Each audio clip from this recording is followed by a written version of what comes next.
예, 잠언 22장 7절부터 17절까지요. 잠언 22장 7절부터 17절까지. 예. 잠언 22장 17절 말씀 같이 읽습니다. 잠언 22장 내 마음을 내 지식에 쏟으라까지. 잠언 22장 17절 같이 읽습니다. 내 귀를 기울여 지혜로운 자의 말씀들을 들으며 내 마음을 내 지식에 쏟을지어다. 오늘은 내 마음을 내 지식에 쏟을지어다. 오늘 이 말씀이면 내 마음을 내 지식에 쏟을지어다. 예. 예, 7절부터 내 마음을 내 지식에 쏟을지어다. 그리고 우리가 마음을 쏟아야 되는 것. 우리 마음과 노력과 애씀과 시간과 어떤 열정과 우리가 이제 쏟아야 하는 것. 여기죠. 예, 잠깐 기도합시다. 오늘은 주하나님 감사합니다. 하나님께서 복을 주시고 주의 영을 충만케 주셔서 이 아침에 하나님의 말씀 위로부터 충만하게 저희 속에 담아주시고 제가 이 말씀을 잘 간직할 수 있도록 해주시고 믿음과 잘 결합하도록 하시며 또 모든 말씀들이 다 싹이 나고 또 우음이 나고 자라나서 열매를 맺도록 하시기를 간구합니다. 전나인 주 하나님께서 저에게 은혜와 긍휼을 더 많이 더 풍성하게 베풀어 주시길 간구하고 또 성령을 더 많이 허락하여 주시기를 간구합니다. 전나인 주 하나님께서 오늘 주의 첫날 함께한 이 자리에 모든 혼들이 주의 영으로 충만하고 주의 신선한 기름 부음 받도록 하시며 주의 말씀을 통해서 저희가 마음을 주의 지식에 주의 명철에 주의 훈계에 쏟을 수 있도록 해주시기를 간구합니다. 감사드리며 주의 성기도합니다. 아멘. 예. 오늘 공부할 잠언은 내 마음을 내 지식에 쏟을지어다. 이제 하나님 자기 백성 자기 자녀들에게 무엇에 어디에 마음을 쏟아야 하는지를 말씀해 주셨습니다. 마음을 쏟는다는 것은 힘을 다 쏟아붓는다. 그리고 열정을 쏟아붓는다. 애씀 노력. 이걸 막 사람이 자신의 힘이나 자신의 마음을 무엇에 쏟아붓느냐가 인생을 결정짓습니다. 대부분의 사람들은 돈을 버는 일에 마음을 쏟습니다. 과학가들은 사업을 키우는데 모든 에너지를 집중합니다. 그러나 그들이 마음을 쏟아본 소득은 그들의 만족을 주거나 그런 건 아닙니다. 전도서 5장 10절에 은을 사랑한 자는 은으로 만족하지 못하며 풍요를 사랑한 자도 소득의 정도로 만족하지 못하리니 이것도 헛되도다. 이 마음을 다 쏟아부어서 평생을 했는데 할 때는 뭐 그거 하는 걸로 잘 몰라요. 뭐 돈 버는 재미도 쏠쏠하니까.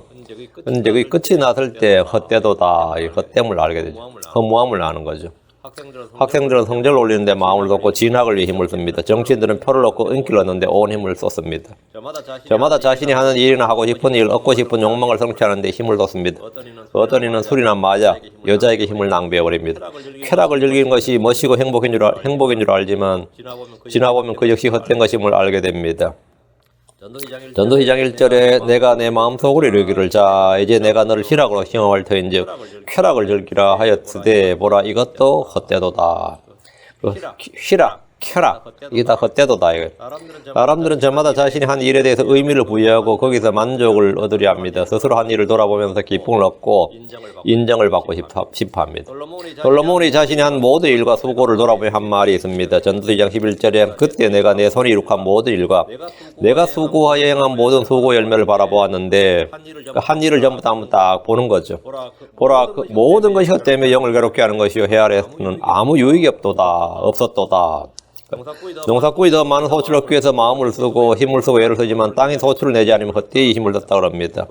후학질에 태풍이 몰아치거나 홍수가 나고 메뚜기들이 몰려와서 먹어치워버리면 한 해 동안 애를 쓴 것이 다 헛된 거예요. 헛되이 끝나버립니다. 사람이 헛되이 힘을 쓰는 이는 허다합니다. 이스라엘이 주를 버리고 주의 복을 버릴 때 주님은 그들이 애쓴 모든 것을 허물로 돌릴 것이라고 말씀하셨습니다. 레위기 26장 2절에 너희가 헛되이 힘을 쓰리라 너희 땅이 자기 소출을 내지 아니하고 땅의 나무가 자기 열매를 맺지 아니하리라. 이스라엘이 주의 복을 지키려 하지 않고 우상들을 따를 때 주님은 구름에게 명하여 비를 내리지 않으시고 땅의 소출을 내지 않도록 하시므로 그들의 수고와 노력과 애씀을 헛되게 하셨습니다. 주를 신뢰한 대신에 말을 신뢰하고 외교를 신뢰하고 이웃나라에 도움을 구할 때 주님은 그것들이 아무것도 아님을 알려주셨습니다. 시편 317절에 안전을 위해서는 말도 어때나니 그가 자기의 큰 힘으로 아무도 건지지 못하리로다. 사람들은 자신의 안전을 확보하기 위해서 가진 노력을 다하지만 주님은 거의 헛되다고 하십니다. 사람의 애씀과 노력과 돈과 힘을 다 쏟아부어도 기대하는 결과가 없다는 말입니다. 이사야 3장 7절 그러나 이집트 사람들의 도움 헛되고 아무 소용이 없으리라. 그러므로 내가 이 일에 대하여 외치기를 그들의 힘은 가만히 앉아있는 것이라 하였느니라. 이집트로 달려가고 어디로 달려가고 이렇게 애쓰지 말고 그냥 가만히 앉아서 주를 쉬려라 이거 말이죠. 이스라엘이 마음을 쏟아야 하는 것은 외교나 국방이 아닙니다.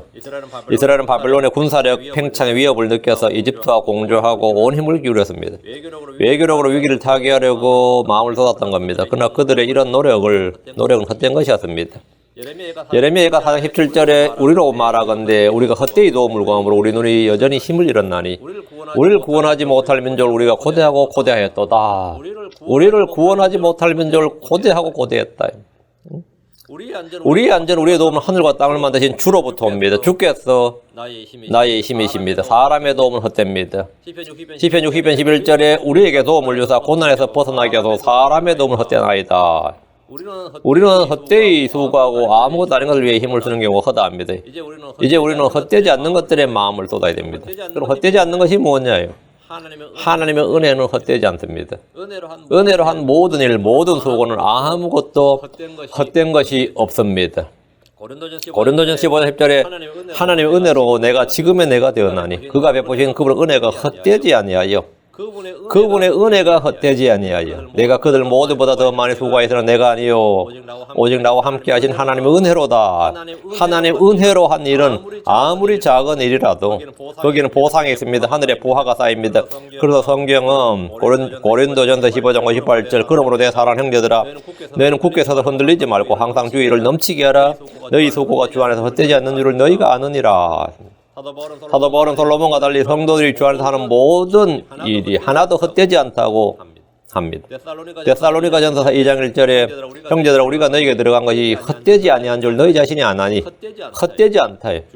주 앞에 마음을 쏟아야 됩니다. 주의 말씀에 마음을 쏟아야 됩니다. 우리가 마음을 다하고 혼을 다하고 힘을 다해서 해야 할 일들이 있습니다. 그것은 먼저 첫째 그분을 찾는 일입니다. 그분을 찾는 일. 신명기 4장 29절에 그러나 만일 내가 거기서 주 내 하나님을 찾으면 곧 내 마음을 다하고 혼을 다하여 그분을 찾으면 만나리라. 그분을 찾는 일에 우리가 혼을 다하고 마음을 다해야 된다. 그게 첫 번째. 두 번째는 그분을 사랑하는 겁니다. 마음을 다하고 신명기 6장 5절 너는 내 마음을 다하고 혼을 다하고 힘을 다해 주 내 하나님을 사랑하라. 우리가 마음을 쏟아야 되는 것들이죠. 다음 그분을 섬기는 일입니다. 신명기 10장 12절 이제 이스라엘아 주 내 하나님께서 내게 요구하시는 것이 무엇이냐 오직 주 내 하나님을 두려워하며 그분의 모든 길로 그분을 걷고 그분을 사랑하며 또 내 마음을 다하고 혼을 다하여 주 내 하나님을 섬기라. 주 하나님을 섬기려면 마음을 다하고 혼을 다해서 섬겨라. 다음은 그분의 명령을 지키는 일입니다. 그게 마음을 다해서 해야 될 일이 마음을 쏟아야 되는 일이단 말이죠. 신명기 26장 16절 이날 주 내 하나님께서 내게 명령하사 이 법규와 판단의 법들을 행하게 하셨나니 그런즉 너는 내 마음을 다하고 혼을 다하여 그것들을 지키고 행하라. 마음을 다하고 혼을 다해서 그분의 명령들을 지키고 행하라 이 말이에요. 다음에 그분의 음성에 순종하는 일입니다. 마음을 다해야 됩니다. 이 말 모지를 대충 해서는 안 되고요.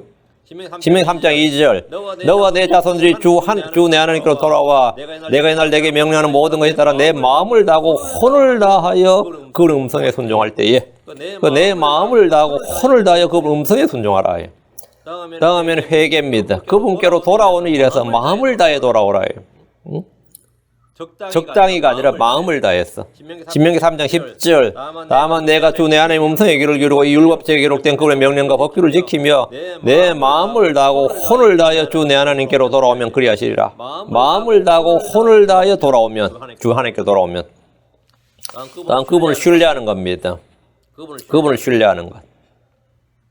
잠언 3장 5절에 내 마음을 다하여 주를 신뢰하고 내 자신의 명철을 지하지 말지어다. 마음을 다하는 것은 두 마음을 훔지 말고 또 마음이 갈라지 divided heart 마음이 갈라지지 나뉘어지지 말고 온전한 마음으로 주를 신뢰하라는 겁니다. 주께서 이스라엘을 향해서 그들의 마음이 나뉘었으니 their heart was divided. 그들의 마음이 나뉘었으니 이제 그들이 잘못한 자로 드러나리라 하였습니다. 우리는 마음을 다하여 주를 신뢰해야 되고 마음을 다해 주께로 돌이켜야 되고 마음을 다해서 주의 음성에 순종하고 마음을 다해서 그분의 명령을 지키고 마음을 다해서 그분을 섬기고 마음을 다해서 그분을 사랑하고 마음을 다해서 온 힘을 다하고 마음을 다해서 그분을 찾아야 됩니다. 이것이 먼저 내 마음을 쏟으라. 내 마음을 쏟으라. 자, 그럼 본문 보겠습니다. 7절. 부한 자는 부한 자는 가난한 자를 다스리고 빌린 자는 빌려주는 자의 종이 되리라. 참 이건 냉정한 현실이죠. 부한 자는 가난한 자를 다스리고 빌리는 자는 빌려주는 자의 종이 되느라. 부한 자가 가난한 자를 다스리라 이 명령이 아니라 이거는 현실을 팩트를 말한 거예요. 부한 자는 가난한 자를 다스리고 크리스천들이 이렇게 해야 된다는 말이 아니고 이건 당연하다는 것이 아니라 이것이 이 세상의 현실이다. 이것이 사람들의 실제다 이거죠. 크리스천들이 이렇게 해야 된다는 말이 아니에요. 우리가 뭐 빌려주고 나서 빌린 자를 종으로 삼아야 된다. 그런 말이 전혀 아닙니다. 부한 자는 가난한 자를 다스려야 된다는 말도 아니고 근데 이 현실이 부한 자는 가난한 자를 다스리고 빌린 자는 빌려주는 자의 종이 되느니라. 크리스천들 중에는 가난한 자의 복에 대해서 말하는 이들이 많습니다. 그러나 현실이 그게 녹록하지가 않습니다. 가난은 죄가 아닙니다. 맞죠? 가난 죄가 아닙니다. 가난은 부끄러운 일이 아닙니다. 아멘이에요. 그렇다고 해서 가난이 자랑거리냐가 아닙니다. 이 세상에서 뭐 가난한 자의 행복이나 무소유, 청빈 등을 강조하지만 특히 이제 목사님들 중에서도 이거 강조하는 분 많아요. 청빈, 무소유 하면 불교의 승려하고 뭐 기독교 목사하고 강조하는 게 비슷한 거예요. 예전에 법정스님이라는 분이 쓴 책이 무소유의 행복 뭐 그런 거였는데 이 목사님이 그 책을 읽었는지 계속 설교에 무소유의 행복 뭐 그런 거라는 거예요. 무소유의 행복. 우린 가난한 자의 행복.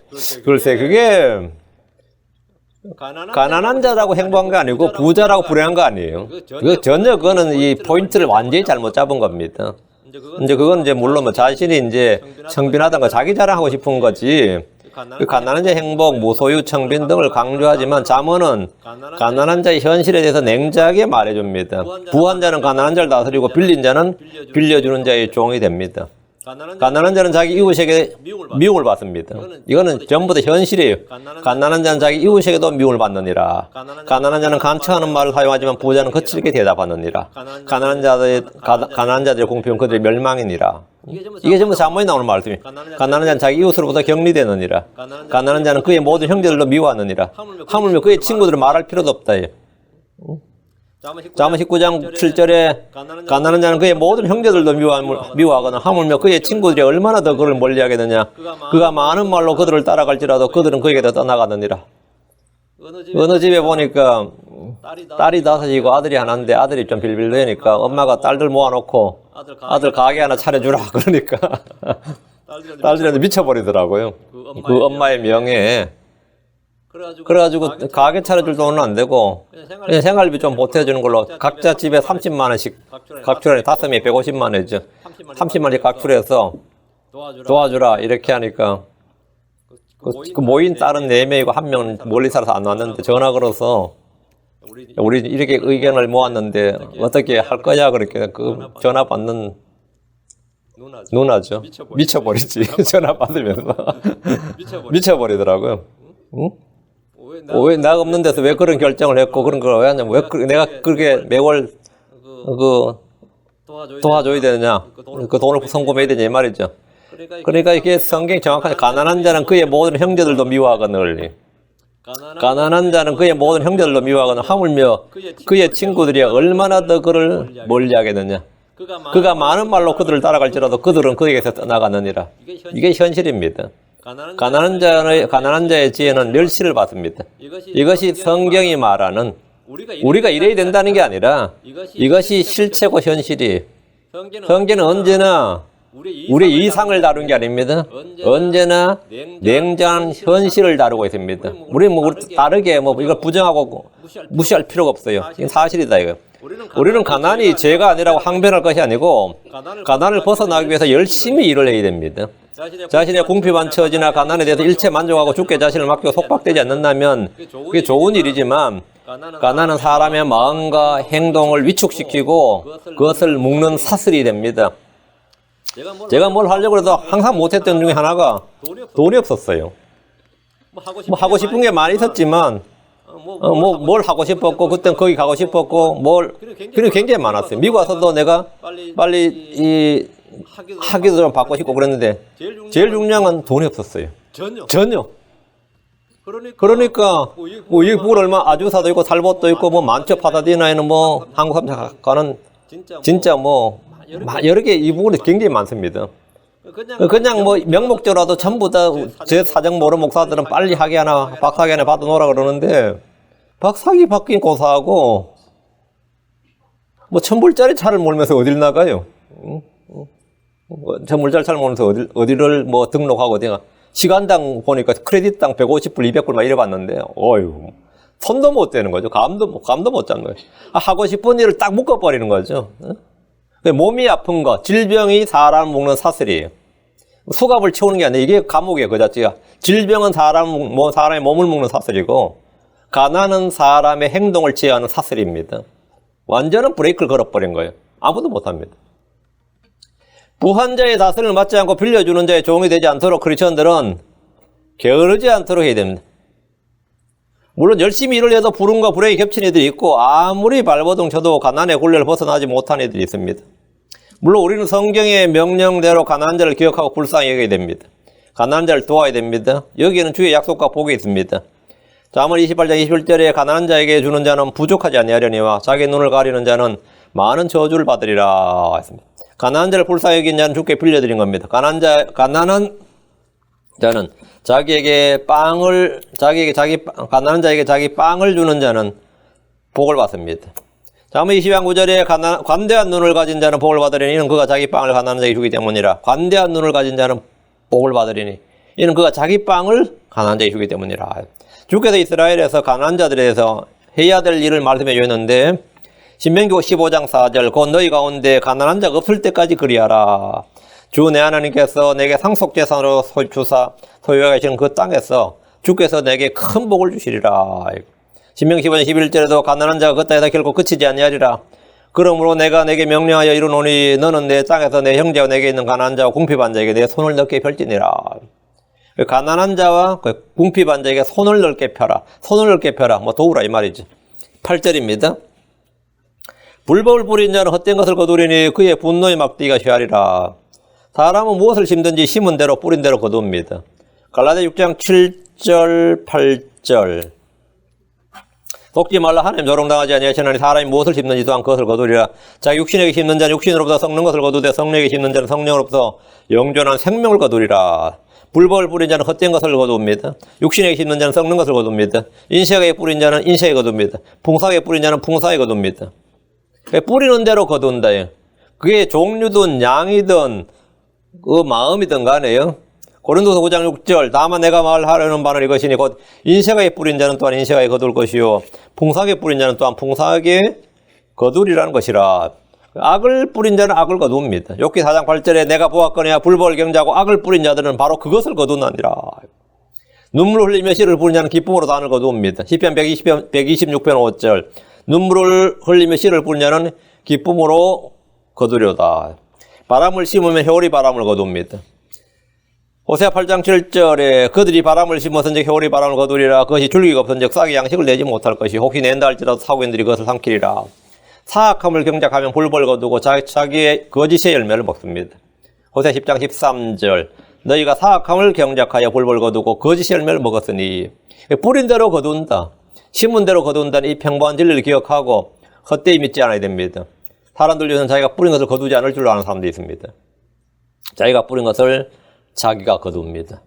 의를 뿌린 자에게는 확실한 보상이 있습니다. 다시 8절 그의 분노의 막대기가 쇠하리라. 분노의 막대기. 불법을 뿌린 자의 막대기는 학대, 강탈, 폭력의 막대기입니다. 이 막대기라는 게 뭐냐면 학대, 강탈, 폭력. 그의 분노의 막대기가 쇠한다는 것은 불법과 악행을 삼던 일을 하지 못하게 된다는 말입니다. 악인의 행포는 아무리 날뛰어도 오래가지 못합니다. 유다를 괴롭혔던 아시리아는 얼마 가지 않아 망했습니다. 유다를 멸망케 했던 바빌론 오래가지 않아서 그 힘이 꺾였습니다. 페르시아, 그리스도 마찬가지입니다. 적그리스도 힘도 마찬가지입니다. 대환란 때 세상을 지배하겠지만 42개월 만에 그는 꺾이고 맙니다. 이사야 10장 24절 25절 그러므로 주 만군의 하나님이 같이 말하노라. 오 시온에 거하는 내 백성아, 그 아시리아 사람이 이집트가 행한 방식대로 막대기로 너를 때리며 지팡이를 들어 너를 칠지라도 그를 두려워하지 말라. 아주 잠시 오면 경로가 그치고 그들의 멸망 속에서 내 분노가 그치리라. 아주 잠시 오면 마귀의 권세나 세상의 권세나 사망의 권세는 영원할 것 같지만 잠시 후에, 아주 잠시 후에 이것들은 모두 그치고 사라지게 됩니다. 우리가 지금 받는 고난은 영원한 영광의 비중을 이루기 위해서 잠시 받는 가벼운 고난입니다. 9절입니다. 관대한 눈을 가진 자는 복을 받으리니 이는 그가 자기 빵을 가난한 자에게 주기 때문이니라. 관대한 눈이라고 되어 있지. 우리가 관대한이라고 번역할 때 관대한이 뭐냐면 bountiful, 아끼지 않는, bountiful, 아끼지 않는, 후한 눈이라는 뜻이죠. 후한 눈. 후한 눈, 선한 눈, 성경에서 말하는 순결한 눈, 신약에서 이걸 싱글 아이에서 단일한 눈, 순전한 눈, 이게 전부 다 관대한 눈입니다. 이에 반대되는 말은 이제 악한 눈이죠. 악한 눈. 관대한이라는 말은 우리말로는 이제 한글 성경에는 4구절밖에 안 나오는데 이 원어에는 bountiful 할 때 이 원어에는 이게 560번이나 나옵니다. 후하게라는 뜻이죠. 주의 관대하심에 대해서는 시편 13편 6절, 로마서 2장 4절에 나옵니다. 시편 13편 6절에 내가 주께 노래하리니 이는 그분께서 나를 관대히 대하셨기 때문이라. 주님께서 나를 관대하게, 나에게 후하게 대하셨다. 로마서 2장 4절에 혹은 하나님의 선하심이 너를 인도하여 회개하게 함을 알지 못한지 내가 그분의 선하심과 관대하심과 오래 참으심의 풍성을 멸시하느냐. 여러분, 내가 그분의 선하심, 굿니스, 그다음 관대하심, 그분의 선하심과 관대하심과 오래 참으심의 풍성함. 하나님은 선하심이 풍성하시고 관대하심이 풍성하시고 오래 참으심이 풍성하시다. 주님은 관대한 눈을 가지신 분입니다. 관대한 눈을 가진 자란 누군가를 돕기 위해서 가난한 자들을 돌아보고 형제들을 살피는 눈을 가진 사람을 말합니다. 그런 눈을 가진 사람은 이제 관대한 눈. 자기 자신만 돌아보는 게 아니라 다른 사람들을 계속해서 돌아보는 사람, 어려움과 궁핍요청한 사람들을 계속해서 돌아보는 눈을 가진 사람, 아낌없이 베푸는 눈을 가진 사람을 관대한 눈이라고 합니다. 구제하는 일에 적극적이고 돕는 일을 기쁘고 즐겁게 여기는 이들이 관대한 눈을 가진 사람입니다. 관대한 눈을 가진 사람은 아낌없이 베푸는 손을 가지고 있습니다. 9절 이는 그가 자기 빵을 가난한 자에게 주기 때문이니라. 이것은 의를 뿌리는 것입니다. 이것은 주께 빌려드리는 일이고 주께서 갚아주십니다. 이것은 주께 복을 받는 일입니다. 시편 41편 1절에 가난한 자를 배려한 자는 복이 있나니 주께서 고난의 때에 그를 건지시로다. 가난한 자에게 긍휼을 베푸는 자는 행복합니다. 잠언 14장 21절 자기 이웃을 멸시하는 자는 죄를 짓되 가난한 자에게 긍휼을 베푸는 자는 행복하니라. 이웃을 멸시하는 자는 죄를 짓는 것이고 가난한 자에게 긍휼을 베푸는 자는 행복하니라. 구제와 자선은 우리의 복과 행복을 위해서 주께서 명령하신 겁니다. 10절입니다.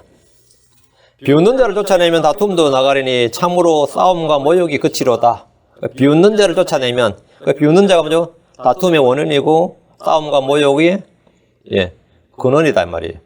몹시 노하는 자는 다툼을 일으킵니다. 삐뚤어진 자는 다툼을 일으킵니다. 논쟁하기 좋아하는 자는 다툼을 일으킵니다. 마음이 교만한 자는 다툼을 일으킵니다. 노하는 자는 다툼을 일으킵니다. 어리석고 무식한 논쟁들은 다툼을 일으킵니다. 디모데후서 2장 3절에 그러나 어리석고 무식한 논쟁들을 피하라. 내가 알거니와 그것들은 다툼을 일으키느니라. 이건 제가 많이 해봤어요. 다툼을 일으켜요. 그 어리석고 무식한 논쟁들은 다툼을 일으킨다. 여러분은 다툼을 일으키는 트러블 메이커. 다툼을 일으키는 자입니까? 아니면 화평케 하는 자, 피스 메이커. 트러블 메이커냐, 피스 메이커냐 이거예요. 우린 때로 진리를 말하므로 논쟁이나 다툼을 일으킬 수 있습니다. 주 예수님은 언제나 논쟁의 중심이었고 그분이 있는 곳에는 어디서나 사람들 사이에 다툼이 있었습니다. 예수님이 딱 가면 그곳에 평화가 쫙 임하는 것이 아니라 예수님이 딱 가면 성전이든 회당이든 마을이든 거리든 어느 집이든 논쟁과 다툼이 있었어요. 그러니까 주님은 피스메이커예요. 트러블 메이커예요. 그러니까 주님께서는 화평을 주러 왔어요. 아니면 검을 주러 왔어요. 그러니까 주님이 오면 언제나 뭔가 그 사이에 기독교가 들어오면 논쟁이 일어나죠. 분쟁이 일어납니다. 한국에 기독교가 들어왔을 때 난리 났었습니다. 한국 기독교가 들어왔을 때. 어느 사회나 마찬가지죠. 주 예수님은 언제나 논쟁의 중심이었고 그분이 있는 곳에는 어디서나 사람들 사이에 다툼이 있었습니다. 가정분란도 마찬가지고 사도 바울이 있는 곳에도 언제나 다툼이 있었습니다. 우리는 그런 걸 피하지는 않습니다. 본문에서 말하는 다툼은 몹시 노하는 자, 비뚤어진 자, 마음이 교만한 자, 어리석고 무식한 논쟁을 통해서 일어나는 다툼을 말합니다. 건전한 교리, 주의 교리에 동의하지 않는 크리스천들로 인해서 교회는 늘 시기와 다툼과 욕설과 악한 추측이 생깁니다. 그래서 교회가 그렇게 분란이 많은 이유 중에 하나입니다. 디모전서 6장 4절에 그는 교만하여 아무것도 알지 못하고 오히려 논쟁과 말다툼을 좋아하는 자니라. 이로써 시기와 다툼과 욕설과 악한 추측이 생기며 비웃는 자를 쫓아내면 다툼이 그치고 싸움과 모욕이 그칩니다. 11절 마음의 순수함을 사랑하는 자는 그의 입술의 은혜로 인하여 왕이 그의 친구가 되느니라. 왕이 그의 친구가 된다. 내가 왕의 친구가 되는 게 아니라 왕이 그의 친구가 된다. 왕조국가에서 누군가 왕의 친구가 된다는 것은 엄청난 특권입니다.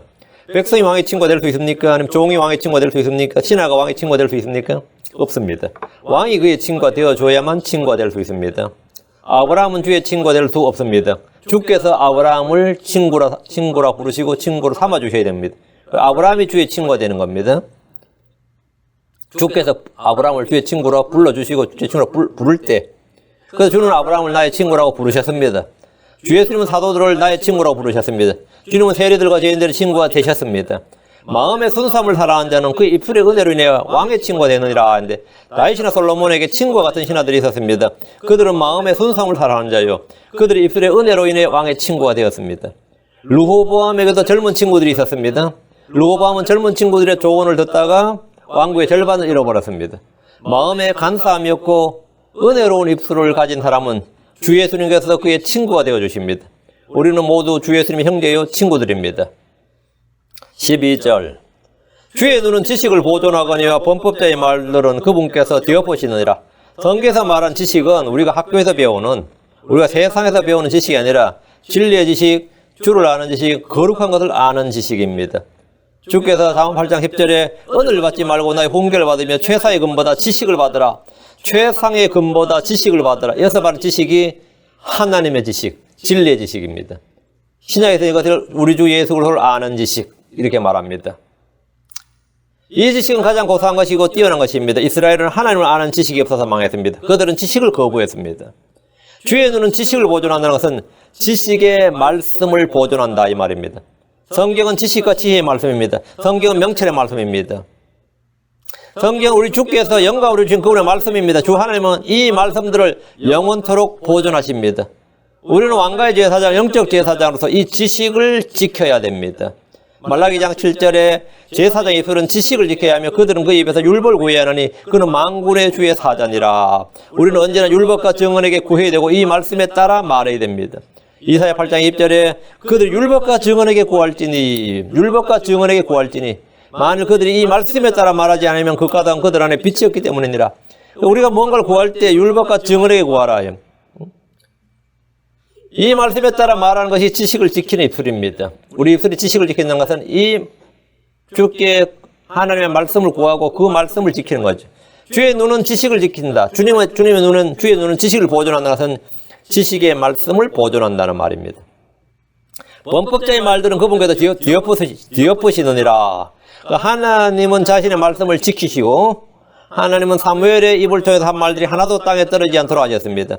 주의 말씀 헛되이 되돌아오지 않습니다. 그러나 범법자의 말들은 그분께서 뒤엎으십니다. 사탄이 예언을 할 수 없는 것은 주께서 그의 뜻과 계획과 그의 말을 뒤엎으시기 때문입니다. 그런데 가끔 이제 점쟁이들이랑 무당들이 그렇게 예언을 잘하는 때가 있죠. 너무 용하다, 잘 맞춘다. 그것은 속이기 위해서입니다. 그걸 하나님께서 허락하신 겁니다. 그 진리의 사랑을 받아들이지 않는 자들을, 그들의 마음을 쏙도록.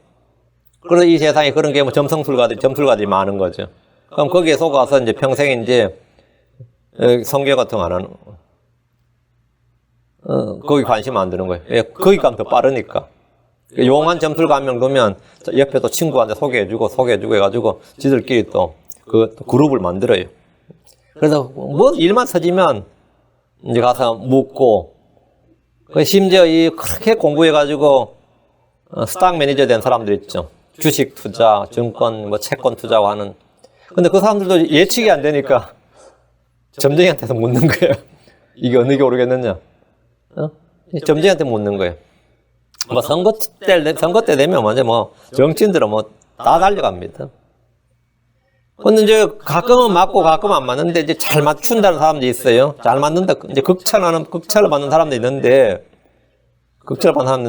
그것은 진리의 사랑을 받아들이지 않는 자들이 거짓의 미혹의 영에 사로잡히고 쏟게 하기 위해서, 그래서 하나님의 심판을 받도록 하기 위해서 하나님이 허락하신 일이고, 이제 결정적인 순간에, 그들의 인생의 아주 결정적인 순간에 하나님은 그들의 말을 뒤엎어버리십니다. 하나님은 그들의 말을 뒤엎으십니다. 그럼 이제 그들한테 가서 왜 이번에 안 맞았냐 물으면 뭐라고 하지 아세요? 신기가 떨어졌다 그래요. 신기가 떨어져 신통력이 떨어졌다는 거예요. 이거 황당한 거지. 그럼 진작 말했어야지. 신통력이 떨어졌으면. 이제 일 터지고 나서 신통력이 떨어졌다 그러면 누가 책임져요? 응? 신통력이 떨어졌다 그래요. 하나님께서 뒤엎으신다. 이건 허다한 일입니다. 13절. 게으른 자는 말하기를 사자가 밖에 있은즉 내가 거리에서 죽임을 당하리라 하느니라. 이 게으른 자의 예언이라 그럽니다. 이걸 게으른 자의 예언. 실제로 이런 일이 있을지 않을지 모르는데 사자가 밖에 있은즉 내가 거리에서 죽임을 당하리라.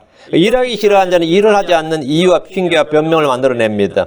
날씨가 너무 춥다. 밖에 사자가 있다. 이거 위험이 있다 이 말이죠. 사고 위험이 있다. 너무 위험하다. 게으른 자는 마치 자기가 예언자가 되는 것처럼, 예언자라도 되는 것처럼 밖에 뭐가 있고 앞으로 무엇이 어떻게 될 것이라는 등등의 허설을 하면서 일을 하지 않습니다. 일을 하지 않는 핑계예요. 게으른 자는 비록 지금 자기가 놀고 있지만 멀지 않아서 크게 볼 수 있을 것처럼 예언이 아닌 예언을 쏟아내면서 계속해서 놉니다. 그 유대인들의 탈무드에 게으른 자는 모두 예언자란 말이 있습니다. 사자가 밖에 있은즉 내가 거리에서 죽임을 당하리라. 이것은 터무니없는 예언입니다. 자기에 대한 예언이죠. 사실은 핑계를 대며 일하지 않는 걸 말합니다. 14절. 낯선 여자들의 입은 깊은 구덩이니 주께서 몹시 싫어하는 자는 그 안에 빠지리라. 깊은 구덩이, 이건 지옥이죠. 사망, 지옥입니다. 성경에서 낯선 여자들이라고 하면 이방 여인, 유대인들은 이방 여인 또는 창녀를 말합니다. 잠언에 이 낯선 여인이라는 말이 10번 나오는데 낯선 여자에 대한 경고가 나옵니다. 잠언 5장 3절에 낯선 여자의 입술은 벌집같이 꿀을 떨어뜨리며 그녀의 입은 기름보다 미끄러우니라. 그래서 잘 미끄러지고 꿀이 잘 빠져든다는 거죠. 잠언 3장 27절 창녀는 깊은 도랑이요 낯선 여자는 좁은 구덩이니라. 그럼 빠지면 못 나온다 이 말이에요. 좁은 구덩이니까. 낯선 여자들의 입을 깊은 구덩이다 이 말은 그녀 입에서 나오는 말에 빠져들면 깊은 구덩이로 빠져드는 것이다 말입니다. 깊은 구덩이는 사망과 지옥을 말합니다. 낯선 여자들이 빠져들면 그는 사망의 문, 지옥의 문으로 들어가게 됩니다. 그거는 잠기면 못 나옵니다. 사망과 지옥의 열쇠는 주님이 가지고 있어요. 아무도 못 나오는 거죠. 주께서 몹시 싫어하는 자는 그 안에 빠지리라. 하나님께서 싫어하시는 자를 심판하시는 방법 중에 하나가 음녀를 통한 심판입니다. 음녀를 보내는 거죠. 낯선 여자를 보내는 거죠. 음녀의 속임수, 유혹에 넘어가 패가망신하도록 하는 겁니다. 많은 이들이 여자로 인해 재산을 날리고 몸을 망치고 가족이 붕괴되는 처참한 현실을 맞습니다. 하나님께서 미워하시는 자, 가증히 여기는 자, 몹시 싫어하는 자들을 향해 오래 참음이 끝날 때 그들의 심판을 집행하십니다. 주님은 사울에게 악한 영을 보내셨습니다. 주님은 아합에게 거짓말하는 영을 보내셨습니다. 주님은 아비멜렉과 세겜 사람들 사이에 악한 영을 보내셨습니다. 사사기 9장 3절에 그때 하나님께서 아비멜렉과 세겜 사람들 사이에 악한 영을 보내심에 세겜 사람들이 아비멜렉을 배신하였으니 주께서 악한 영을 보내셨다잖아요. 주께서. 주님은 진리의 사랑을 받아들이지 않는 사람들에게 강한 미혹을 보내시고 거짓말을 믿게 하십니다. 데살로니가후서 2장 11절 12절 이런 까닭에 하나님께서 그들에게 강한 미혹을 보내서 그들이 거짓말을 믿게 하시리니 이것은 진리를 믿지 아니하고 불의를 기뻐한 그들이 다 정죄를 받게 하려 하심이니라. 진리를 믿지 않고 불의를 기뻐한 자들에게 정죄를 받도록 주님께서 강한 미혹을 보내셨다. 강한 미혹. 그걸 믿는 거예요. 그 강한 미혹을 보내니까 그들의 믿음도 굉장히 강력해요. 그들의 믿음도 강력합니다. 주님은 주께서 몹시 싫어하는 자를 음녀의 함정과 올무나 유혹과 시험에 빠지게 하십니다. 특히 돈이 있고 힘이 있지만 정욕과 쾌락을 쫓는 이들에게 음녀는 하나님이 그들이 주신 심판입니다. 이스라엘이 모압의 시딤에 머물면서 한 일이 이겁니다. 민수기 25장 1절에 이스라엘이 시딤에 머무르면서 백성이 모압의 딸들과 행음하기 시작하니라. 이날 이스라엘이 하루 동안 죽은 게 23,000명이었어요. 이거는 전쟁 다 겪으면 죽은 수도 이만큼 안 됩니다. 단 하루 동안 23,000명이 죽었습니다. 15절입니다. 아이의 마음에는 어리석음이 매여 있거니와 바로잡는 회초리가 그것을 몰아내고 그에서 멀리 떠나게 하리라. 아이의 마음에는 어리석음이 매여 있나니 이게 성경 말씀이에요. 아이의 마음에는 어리석음이 매여 있거니와 주께서는 사람의 마음 그것이 만물보다 사악하다, 더럽다 이렇게 하셨습니다. 근데 그 사람의 마음이 언제부터 더러워진 거예요? 그 사람 마음이 사악하고 더러운 게 언제부터냐고요? 주께서는 사람이 마음에서 상상하는 바가 언제부터? 어려서부터 악하다고 하셨습니다. 사람들은 어린아이들을 볼 때 때가 묻지 않았다, 순진무구하다, 천진난만하다, 순수하다고 하지만 그건 자기 기준으로 봤을 때, 왜 자기가 워낙 더러우니까 거기에 비하면 뭐죠? 아이들은 순수하고 천진난만한 거지. 그래야지 성경도 사람도 알지 못한 그런 말을 하는 사람은 성경도 사람도 알지 못하는 그 헛소리입니다. 어리석은 헛소리예요. 사람은 어려서부터 그 태어날 때부터 그 생각하는 것과 상상하는 것이 악합니다. 사람 누구나 불법 중에서 잉태하며 죄 가운데서 태어납니다. 시편 51편 5절에 보소서 내가 불법 가운데서 형성되었으며 내 어머니가 죄 가운데서 나를 후퇴하였나이다. 제가 아는 어떤 형제도 목사거든요. 굉장히 성경도 잘 알고 그런 형제인데 딸내미를 하나 낳더니 얼마나 귀여웠던지 아마 자기 그 페이스북인가 그 홈페이지에 보니까 어린애는 죄가 없다 이렇게 막 써놨더라고. 미쳤더라고 저기. 애 하나 노리고 정신 가버렸나 보고. 애가 얼마나 귀엽고 예뻤던지 애는 죄가 없다 뭐 이런. 근데 내가 그냥 웃고 말았는데 애 약간 애를 낳은 기쁨이 너무 크고 이 마음이 얼마나 기쁨이고 했는데 이 정신이 가버렸더라고요. 정신이 가버렸더라고. 성경에 뭐라 했냐면 보소서 내가 불법 가운데서 형성되었으며 내 어머니가 죄 가운데서 나를 후퇴하였나이다. 뱃속에서부터 죄인입니다. 뱃속에서부터 죄인이고 어린아이 때부터 어리석음에 매여있고 마음에 생각하는 것과 상상하는 것이 악합니다. 어린아이는 이제 행동을 못하니까 그때 아직 행동을 못하니까 사람들 눈에 보기 순하게 보이지만 우리가 속을 읽을 수 있으면 아이고 이 어린 것이 조그만 것이 벌써 이렇게 악하네 이렇게 더럽고 사악하네 할 수 있죠. 근데 우리 그걸 마음을 애를 못 키우지. 예. 그 이런 이유로 아이의 마음에는 어리석음이 매여 있다 했어요. 성경 말하기를 욥기 14장 4절에 누가 정결한 것을 부정한 것 가운데서 가져올 수 있겠나이까 아무도 없나이다. 선하게 태어난 사람은 아무도 없다 이 말입니다. 그런 사람은 없습니다. 욥기 15장 14절에 사람이 무엇이기에 깨끗하겠느냐 여자에게서 태어난 자가 무엇이기에 의롭겠느냐. 언제부터? 어린아이 때부터. 사람은 아이 때는 깨끗하다가 나이가 들어서 더러워지는 것이 아니라 어릴 때부터 악하고 더럽습니다. 그리고 나이가 들면서 그 악하고 더러움이 몸으로 드러나는 거예요. 말로 행동으로 생각 이게 원래 잠재되어 있던 것이 다 드러나는 거예요. 잠재되어 있던 것이 다 튀어나오는 거죠. 아이 때부터 악한 거예요. 나이 들어서 악해지는 게 아니고. 욥기 25장 4절 그런즉 사람이 어찌 하나님과 견주고 의롭다 할 수 있겠느냐 또는 여자에게서 태어난 자가 어찌 깨끗할 수 있겠느냐. 이게 태생부터가 이렇다 이거. 태생부터가 이 성경 말씀이 그래. 여자에게서 태어난 자가 어찌 깨끗할 수 있겠느냐. 언제부터요? 예, 태어날 때부터 복중에서부터. 그래서 이 사람은 모두 죄를 지어서 이제 하나님 영광에 이르지 못하고 이제 죄의 사건 사망이면 이 지구란 곳은 어떤 곳이냐. 그래서 제가 제 딸내미한테 한 이야기인데 이 지구란 곳은 어떤 면에서는 거대한 사형수들을 잡아 가둬놓은 거대한 감옥이 있다. 이 지구의 모든 사람들은 전부 다 사형수들이에요. 사형수가 감옥에서 빠져나가는 유일한 방법은 뭐죠? 죽어서 나가는 거예요. 사형수는 죽어서 나가는 겁니다. 우리가 이 세상을 빠져나가는 유일한 방법은 뭐죠? 죽어서 나가는 겁니다. 죽어서 나가는. 이 세상 자체가 거대한 감옥이다 이거예요.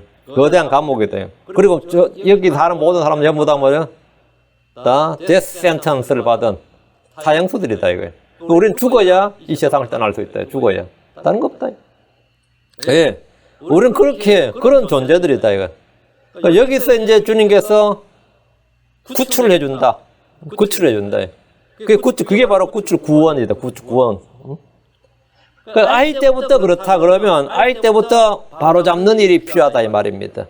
지금 15절에 바로잡는 해초리가 그것을 몰아내어 멀리 떠나게 하느니라. 여튼 징계의 효과, 바로잡음의 수단은 징계다. 그 징계의 효과에 관한 말씀입니다. 현대 교육학에서는 아이들에 대한 체벌을 경멸합니다. 그러나 교육 효과가 전혀 없다는 식으로 사탄이 아이들을 망쳐놓기 위해서 자신의 사역자들인 학자들을 사용해서 아이들을 바로잡는 일을 법으로 부모나 교사가 또 어른이 아이들을 바로잡는 일을 법으로 금지해버렸습니다. 그 체벌 금지가 미국에서 일찍 시작됐고 한국에서는 얼마 안 됐죠. 체벌 금지, 학교에서 체벌 금지 얼마 안 됐는데 선생님들 요즘 미치죠. 체벌 금지하니까. 이제 성경 말하기를 잠언 23장 13절에 바로잡는 것을 아이에게 금하지 말라. 내가 그를 회초리로 때릴지라도 그가 죽지 아니하리라. 회초리로 때릴지라도 그가 죽지 아니하리라. 성경은 체벌을 단지 교육적으로 이제 인정을 하는 거죠. 그리고 그렇게 하라고 명령하는 겁니다. 지금 미국에서는 이것이 불법이 되면서 어린아이들을 바로잡을 수 있는 길이 막혀버렸습니다. 그러면 미국은 이제 쇠퇴가 오는 거죠. 완전히. 범죄율은 엄청나게 늘어나는 것이고 사건, 사고도 뭐 엄청나게 늘어나는 것이고 왜? 어린아이들 바로잡아야 되는데 잡을 기회 자체가 없어져 버린 겁니다. 없어져 버린 거죠. 그래서 마이가 자기 뜻대로 이 세상을 통제하기 아주 편하게 만들어진 겁니다. 16절 자기 재물을 늘리려고 가난한 자를 학대하는 자와 또 부자에게 주는 자는 반드시 궁핍하게 되리라. 자기 재물을 늘리려고 가난한 자를 학대하고 품꾼의 품삯을 떼어먹는 일 등은 이 세상에서 흔히 볼 수 있는 허다한 일입니다. 그래서 이제 노동자의 권리를 보호하자고 해서 노동권, 이제 노동 3권 이런 게 생긴 거예요. 의의가 없는 소득을 추구하는 이들은 그에 상응한 대가를 받게 됩니다. 잠언 28장 8절 이자놀이와 불의한 이익으로 자기 재물을 늘리는 자는 가난한 자를 불쌍히 여길 자를 위하여 그것을 모으리로다. 이자놀이, 불의한 이익으로 의의가 없는 소득이 말이에요. 의의가 없는 소득, 의의가 없는 재물은 주께서 그것을 흩어버리시고 가난한 자를 불쌍하게 여길 자에게 주십니다. 지금 16절에 또 부자에게 주는 자는 반드시 공평하게 되로다. 부자에게 왜 줘요? 가난한 자에게는 뺏고 부자에게는 주고 이게 완전히 황당한 거잖아. 차라리 부자에게 뺏고 가난한 자에게 주면 의적 소리 듣지. 뭐 로빈훗이나 임꺽정처럼 말이에요. 부자에게 빼앗아서 가난한 자에게 주면 그나마 낫지. 가난한 자에게 뺏어서 부자에게 준다. 왜 주죠? 부자에게 주는 것은 뇌물을 바치는 거죠. 왜? 자신들의 악행과 불법과 비리 등을 눈감아 달라는 겁니다. 그리고 계속해서 그런 악을 행할 수 있도록 우리 같이 공생관계가 되자. 내가 다 뺏었어. 응? 형님한테 좀 나눠드리잖아요. 그러니까 나한테 너 뭐라 하지 말라. 뭐 이거죠. 그래서 부자에게 주는 자는 이게 반드시 궁핍하게 되리라 하는데 부정축제나 불법으로 얻은 소득에 대해서 이 세상에서 심판을 받지 않으면 주께서 그들을 심판해 주십니다. 주께서 그들을 심판해 주십니다. 반드시 심판하신다. 반드시 17절입니다.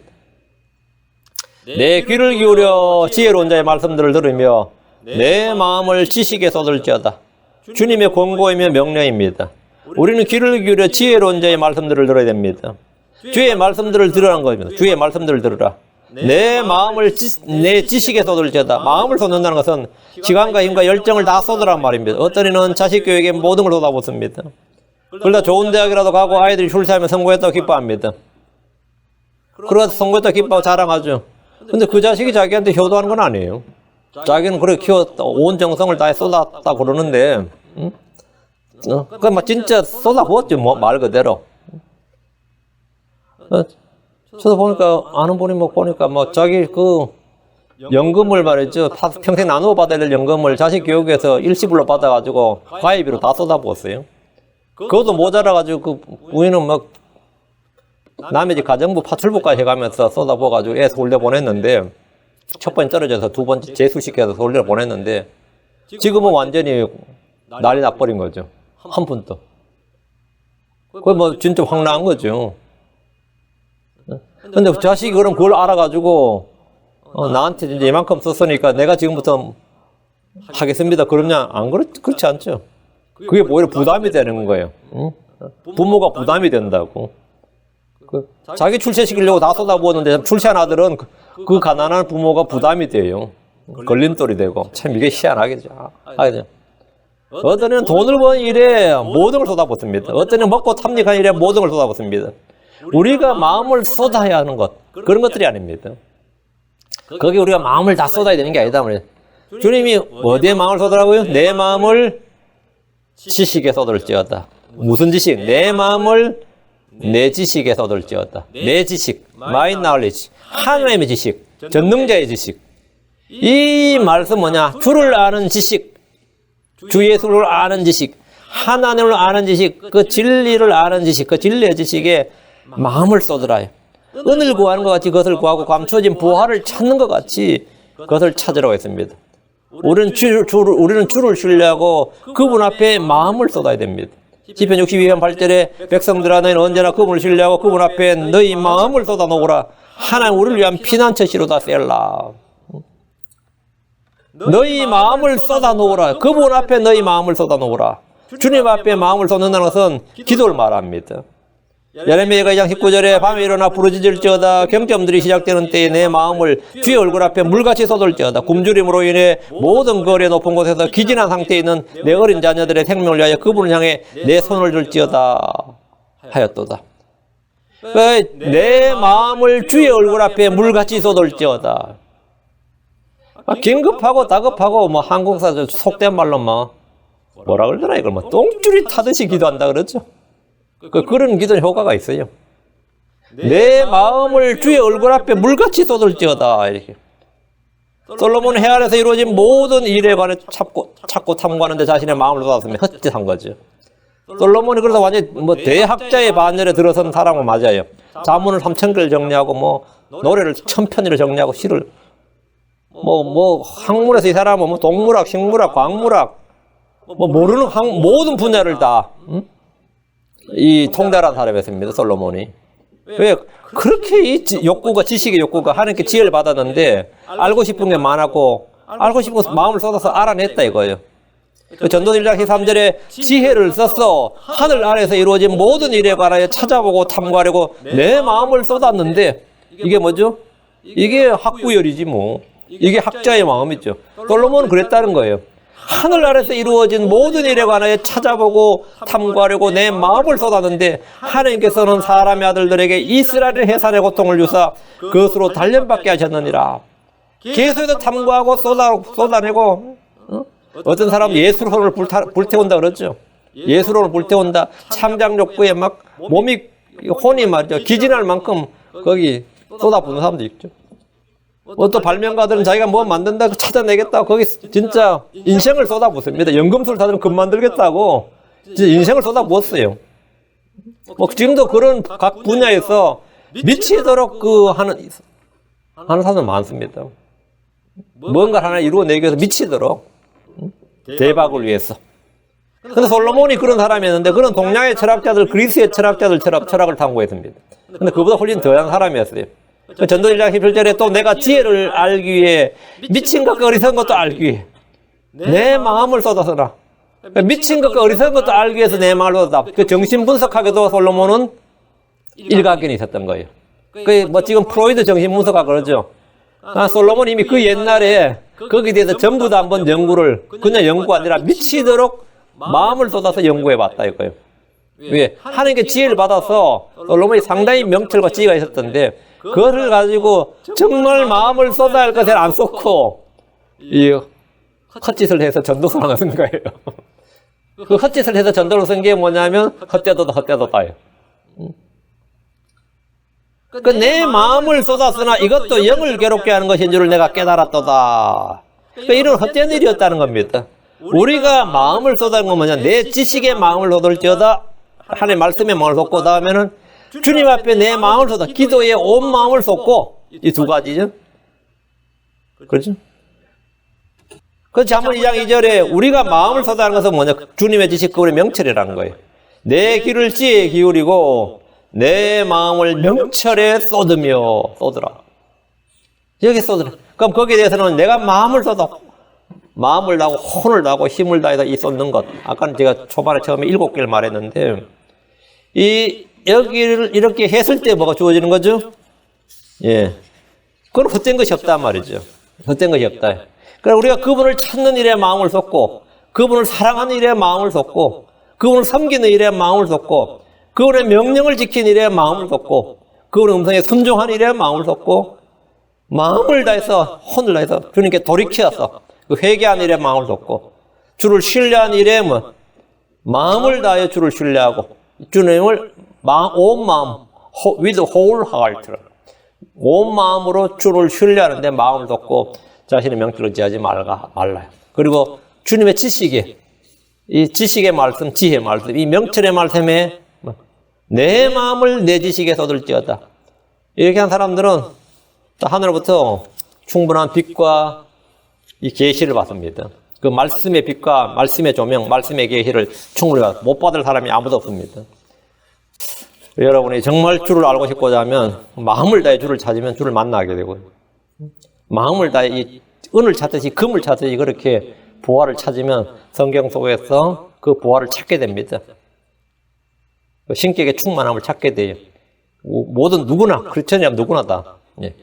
그래서 우리가 오늘 마음을 쏟아라, 이제 마음을 쏟아야 하는 것에 대해서 정리를 좀 했고요. 자, 또 성경에 있는 이 냉철한 현실에 대해서 우리가 늘 인식하고 우리가 이런 데서 빌리는 자, 꾸는 자가 아니라 가난한 자에게 베푸는 자, 선을 행하는 자가 될 수 있도록 우리 하나님께 기도합시다. 자, 기도합니다. 위대하고 거룩한 주 하나님 감사합니다. 하나님께서 이 시간 주신 말씀을 저희가 늘 기억하게 해주시옵시고 무엇보다 저희가 마음을 쏟아서 헛된 것이 아니라 이 세상의 일들이 아니라 아버지께서 마음을 다하고 혼을 다하라고 하는 이 일들에 저희가 모든 걸 쏟아부을 수 있도록 해주시고 아버지는 그런 것들이 저희를 기진하게 하는 것이 아니라 주님으로부터 계속해서 샘솟는 새로움 주님께서 영을 새롭게 하시고 마음을 새롭게 하시고 속사람을 새롭게 하시고 또 위로부터 쏟아부어 주는 것으로 인해서 다원제 저희가 더욱 충만하게 될 수 있도록 인도해 주시길 간구합니다. 하나님 아버지 하나님, 하나님께서 은혜 베풀어 주셔서 이 자리에 있는 모든 혼들이 우리 주를 알고 주를 아는 지식 거기에 마음을 쏟게 해주시고 주를 사랑하게 하시고 주의 말씀을 지키게 하시고 주의 명령에 순종하게 하시고 주님께 점점 더 가까이 나아가고 저희 마음을 주님께 쏟아부을 수 있도록 은혜 허락하여 주십시오. 감사드리며 주의 성기도합니다. 아멘.